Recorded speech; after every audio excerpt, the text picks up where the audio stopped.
오늘이 벌써 7번째 시간입니다. 교리를 함께 배우는 시간이라 조금은 좀 어렵게 느껴지고 딱딱하게 느껴질 수 있는데 매주 함께 말씀을 잘 따라와 주셔서 감사합니다. 벌써 7번째 시간입니다. 이제 교리학교도 앞으로 얼마 남지 않은 것 같습니다. 앞으로 한 2번 정도 더 하게 될 것 같은데요. 잠시 지금까지의 사도신경을 정리하면 이렇습니다. 사도신경은 그냥 교리에 대한 선언문이 아니라 하나님에 대한, 그리고 예수 그리스도에 대한, 또 성령님에 대한 우리의 믿음의 고백이다 말씀드렸습니다. 초대교회의 사도들이 전했던 신앙의 핵심 가르침을 바탕으로 정리된 기독교 신앙의 핵심 고백입니다. 다시 말해 그리스도인은 무엇을 믿는가에 대하여 간결하면서도 정확하게 담고 있는 신앙 고백이지요. 우리 사도신경을 함께 우리 믿음으로 고백해 보도록 하겠습니다. 나는 전능하신 아버지 하나님 천지의 창조주를 믿습니다. 나는 그의 유일하신 아들 우리 주 예수 그리스도를 믿습니다. 그는 성령으로 잉태되어 동정녀 마리아에게서 나시고 본디오 빌라도에게 고난을 받아 십자가에 못 박혀 죽으시고 장사된 지 사흘 만에 죽은 자 가운데서 다시 살아나셨으며 하늘에 오르시어 전능하신 아버지 하나님 우편에 앉아 계시다가 거기로부터 살아있는 자와 죽은 자를 심판하러 오십니다. 나는 성령을 믿으며 거룩한 공교회와 성도의 교제와 죄를 용서받는 것과 몸의 부활과 영생을 믿습니다. 아멘. 방금 우리가 고백한 이 사도신경에는 예수님이 누구이신가에 대한 복음의 핵심 사건들이 담겨 있습니다. 첫 번째는 동정녀 마리아를 통해 이 땅에 오신 성육신입니다. 그리고 두 번째는 고난을 받으시고 돌아가신 십자가이고요. 그리고 세 번째는 죽은 지 사흘 만에 다시 살아나신 부활입니다. 그리고 네 번째는 오늘 우리가 함께 살펴볼 하늘로 올라가신 승천입니다. 그리고 다음 주에는 살아있는 자와 죽은 자를 심판하시기 위하여 다시 오실 재림이죠. 이 5가지, 곧 성육신, 십자가, 부활, 승천, 재림, 이것을 신학적으로 예수 그리스도가 누구이신가를 설명하는 기독론의 핵심 내용입니다. 예수님의 사역과 정체성을 가장 잘 보여주고 있다라는 거지요. 그런데 이 5가지 중에 가장 소홀하게 다루어지는 주제가 있다면 아마도 승천일지 모르겠습니다. 성탄절이 되면 예수님의 탄생을 우리가 함께 묵상하고, 고난주간이 되면 십자가를 묵상합니다. 부활절에는 부활을 바라보고, 또 대림절에는 다시 오실 주님을 바라봅니다. 자, 그런데 승천에 대하여는 예수님께서 하늘로 올라가셨다 라는 사실을 우리가 다 알고 있지만 왜 승천이 우리에게 중요한지, 그리고 승천이 우리의 신앙과 어떠한 관계가 있는지에 대하여는 깊이 알고 있지 못할 때가 많습니다. 그래서 오늘은 말씀을 통해 승천하신 예수님을 믿는다라는 것이 우리의 신앙 고백에 얼마나 중요한지에 대하여 함께 말씀을 나누고 기도하기를 소망합니다. 여러분, 혹시 예수님이 죽음을 이기시고 부활하신 다음에 세상에 며칠 동안 더 머무르셨는지 아십니까? 40일 동안 머무셨습니다. 우리 말씀 찾아보겠습니다. 사도행전 1장 3절입니다. 그가 고난 받으신 후에 또한 그들에게 확실한 많은 증거로 친히 살아계심을 나타내사 40일 동안 그들에게 보이시며 하나님 나라의 일을 말씀하시니라. 아멘. 여러분, 근데 왜 40일일까요? 성경에서 40이라는 숫자는 매우 특별한 의미가 있습니다. 성경에서 숫자 40은요, 시험과 연단, 그리고 새로운 시작, 사명을 준비하는 기간을 의미합니다. 이스라엘은 40년의 광야를 지나 약속의 땅으로 들어갔고, 예수님도 공생애 전에 40일 동안 광야에서 사역을 준비하셨습니다. 이처럼 성경에서 40이라는 숫자는 시험과 연단의 기간이고요, 또 어떤 사명에 대한 준비와 변화, 또 옛 질서와 새로운 국면으로 변화되어지는 정화와 재창조의 기간을 말합니다. 자, 그런데 방금 우리가 읽은 것처럼 성경은 예수님께서 40일 동안 제자들과 함께 하셨고 하나님 나라의 일을 말씀하셨다라고 성경은 증거하고 있습니다. 즉 예수님께서는 이 시간을 통하여 제자들을 준비케 하시는 거예요. 그들로 부활을 확신하게 하고 하나님 나라를 가르치시고 이제 이들이 앞으로 감당해야 할 사명을 그들에게 맡기십니다.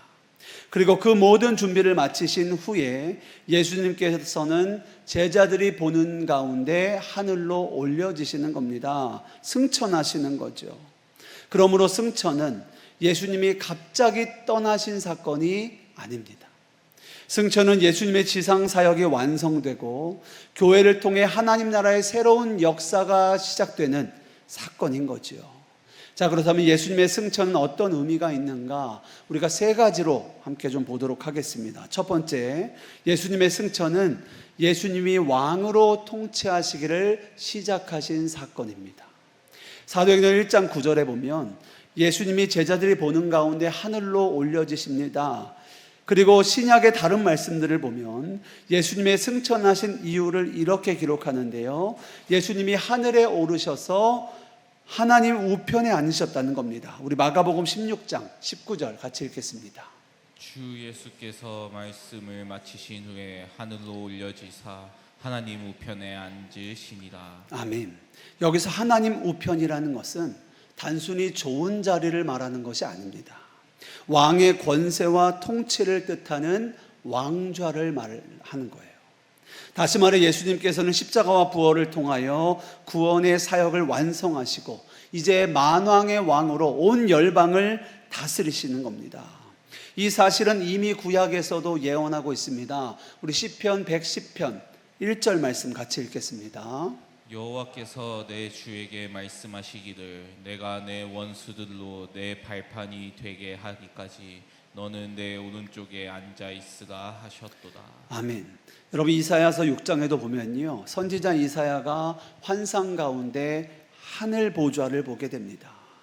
높이 들린 보좌 위에 하나님께서 앉아 계세요. 그 곁에는 스랍들이 날개로 얼굴과 발을 가리고 입으로는 끊임없이 외칩니다. 거룩하다 거룩하다 거룩하다 만군의 여호와여 그의 영광이 온 땅에 충만하도다. 그렇습니다. 하늘 보좌는 온 우주를 다스리시는 하나님의 통치의 자리인 거예요.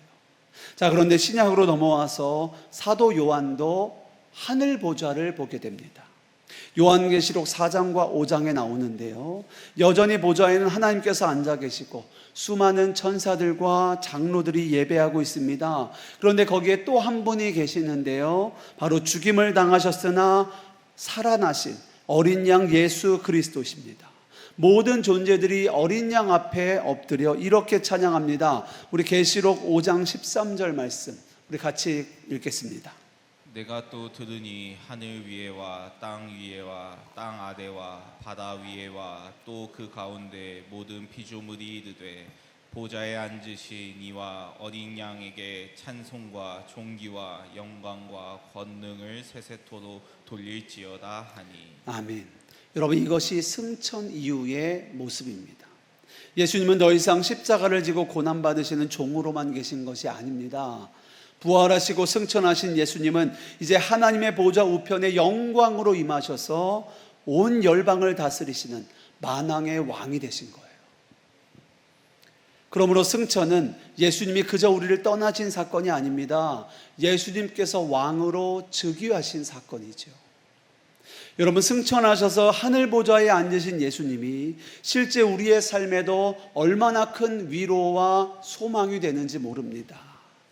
초대교회의 첫 번째 순교자인 스데반은 죽음의 순간에 하늘 보좌를 보았습니다. 사람들이 그에게 돌을 던지는 그 순간 스데반은 하늘을 우러러보며 이렇게 외칩니다. 사도행전 7장 55절과 56절 우리 함께 읽겠습니다. 스데반이 성령 충만하여 하늘을 우러러 주목하여 하나님의 영광과 및 예수께서 하나님 우편에 서신 것을 보고 말하되 보라 하늘이 열리고 인자가 하나님 우편에 서신 것을 보노라 한대. 아멘.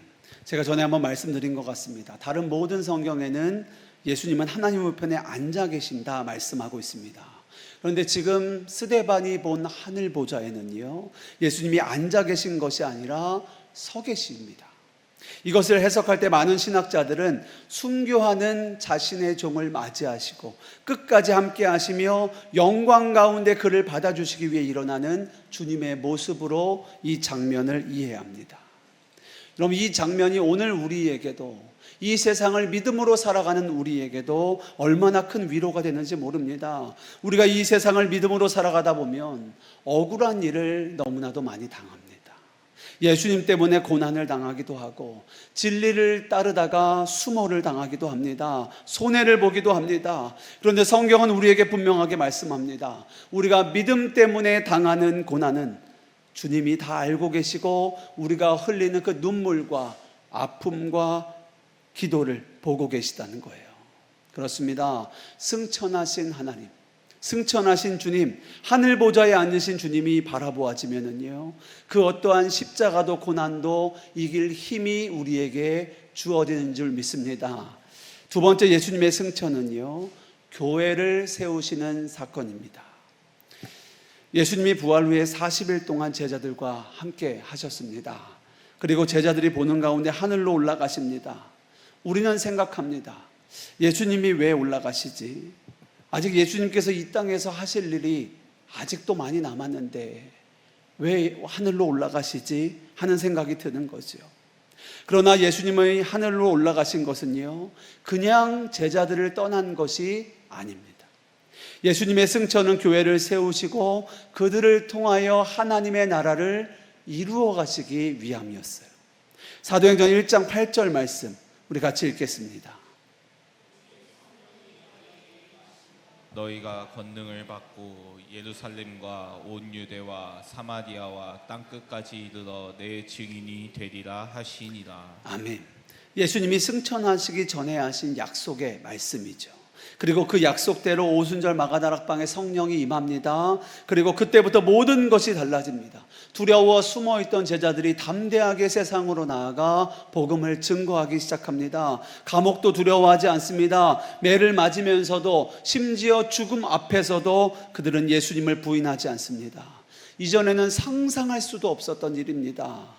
제자들은 예수님이 곁에 계실 때에도 항상 두려워했습니다. 풍랑을 만나도 두려워했고, 십자가 앞에서 모두 도망쳤습니다. 부활하신 예수님을 만난 뒤에도 그들은 다시 갈릴리로 돌아가 다시 물고기를 잡기도 하였습니다.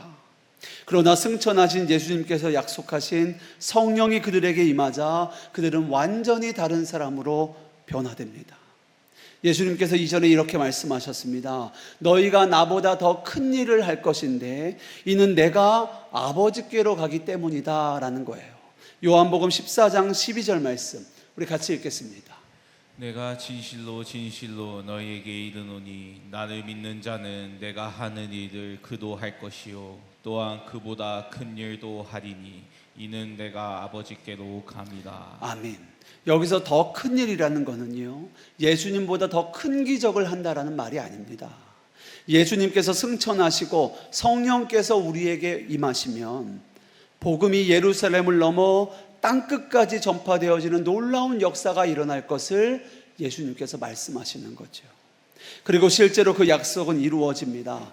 120명의 제자를 통해 세워진 교회, 그리고 성령의 능력으로 온 세상에 복음이 증거되고 지금도 전 세계에는 수많은 사람들이 예수 그리스도를 믿고 있습니다. 그러므로 승천은 예수님의 부재를 말하는 사건이 아닙니다. 성령을 통해 교회를 세우시고 교회를 통해 하나님 나라의 사역이 계속하여 온 세상으로 확장되어지는 사건인 거죠. 자, 그런데 여러분, 이 모든 일이 이루어지는 동안 예수님은 그럼 무엇을 하고 계십니까? 성경은 말씀합니다. 하나님 보좌 우편에 계신 예수님께서 지금도 우리를 위하여 중보하고 계신다라는 거예요. 로마서 8장 34절 말씀 같이 읽겠습니다. 누가 정죄하리요 죽으실 뿐 아니라 다시 살아나신 이는 이 그리스도 예수시니 그는 하나님 우편에 계신 자요 우리를 위하여 간구하시는 자시니라. 아멘. 얼마나 놀라운 말씀입니까? 하늘로 올라가신 예수님께서 우리에게 그냥 사명만 맡기지 않으셨다라는 거예요. 가만히 계신 것이 아니라는 겁니다. 교회의 머리가 되셔서 우리와 함께 하실 뿐만 아니라 우리를 위하여 끊임없이 간구하시고 또 우리에게 성령을 보내셔서 능력으로 맡겨진 사명을 감당하도록 우리를 붙들어 주신다라는 겁니다. 여러분, 그래서 우리가 넘어져도 실패해도 다시 일어설 수 있는 거예요. 우리의 능력이 아닙니다. 지금도 하늘 보좌에서 우리를 위하여 중보하시는 예수님이 계시기 때문인 줄 믿습니다. 그렇습니다. 주님은 교회의 머리가 되셔서 성령으로 역사하고 계시고 또 하늘 보좌에서 우리를 위하여 중보하시며 교회에 맡겨진 사명을 붙들고 계신 거죠. 세 번째, 예수님의 승천은요, 하나님 나라를 바라보게 하는 소망이 됩니다. 승천은 단지 예수님께서 하늘로 올라가신 사건이 아닙니다. 승천은 우리의 시선을 땅이 아니라 하늘로, 지금 현재가 아니라 영원으로 향하게 합니다. 예수님께서는 승천하시기 전에 제자들에게 이렇게 말씀하시고 약속하십니다. 요한복음 14장 2절 말씀 우리 같이 읽겠습니다. 내 아버지 집에 거할 곳이 많도다. 그렇지 않으면 너희에게 일렀으리라. 내가 너희를 위하여 거처를 예비하러 가노니. 아멘. 그렇습니다. 예수님이 하늘로 올라가신 것은 우리를 맞이할 영원한 거처를 준비하러 가신 줄 믿습니다. 우리가 하늘나라에 대하여 가장 많이 생각하는 때는 아마도 장례식장일 것 같습니다. 장례식에 가면 가장 많이 부르는 찬송가 중에 저 높은 곳을 향하여 라든지 내 주를 가까이 하게 함은, 이런 찬양들은 천국의 소망을 노래합니다. 물론 그것도 매우 귀한 신앙의 고백이죠. 그러나 성경이 말하는 하늘 소망, 천국 소망은요, 우리가 언젠가 하늘나라에 가게 된다, 천국에 간다 라는 위로에 머물지 않습니다. 진정한 하늘 소망은요, 오늘을 살아가는 우리의 삶을 변화시키는 능력이 됩니다. 예수님의 제자들이 그랬습니다. 그들은 부활하신 예수님과 40일 동안 하나님 나라에 대하여 배웠습니다. 그리고 하늘로 올라가시는 예수님을 직접 목도하였습니다. 그리고 비로소 그들은 깨닫게 됩니다. 아, 죽음이 끝이 아니구나. 우리에게 돌아갈 본향이 있구나. 우리의 왕이신 예수님이 다스리시는 하나님의 나라가 있구나 라는 것을 그들이 분명하게 깨닫게 됩니다. 그 믿음이 생기자 제자들은 이 땅에서도 하늘 소망으로 살아가기를 시작합니다. 죽음에 대한 두려움이 사라집니다. 그리고 이 세상이 아니라 하나님 나라를 바라보며 살아가기를 시작하는 거예요. 자, 그때 하늘을 쳐다보고 있는 제자들에게 천사들이 뭐라고 말합니까? 사도행전 1장 10절과 11절 우리 같이 읽겠습니다.